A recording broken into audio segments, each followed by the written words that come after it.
Pa došli smo jutros, skupina volontera iz Zadra, većinom molitvena zajednica Apostoli krvi Kristove, naši prijatelji iz drugih zadarskih župa.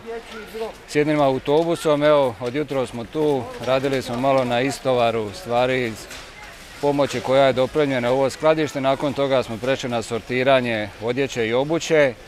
Jedno iskustvo uistinu prekrasno. Bili smo neposredno nakon potresa, dovezli smo humanitarnu pomoć sa par kombija i već u povratku u kući osjetili smo poticaj u duhu da moramo doći tu, da moramo osjetiti to zajedništvo, tu ljubav koju trebamo osjetiti prema čovjeku i mogu reći da je uistinu prekrasno.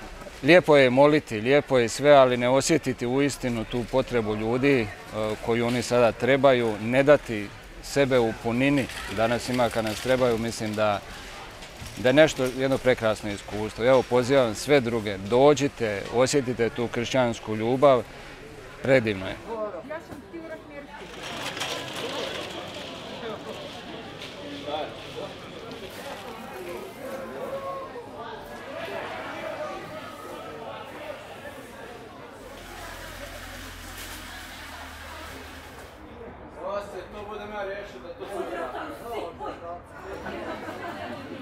Ja sam ovdje već 2 tjedna, možda malo više.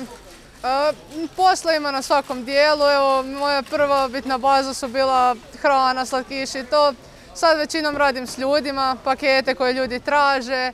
Ovo je za mene jedno predivno iskustvo. Stekla sam puno novih prijateljstava, čula sam puno novih priča od ljudi. Povezala se s nekima i jako mi je drago što sam ovdje.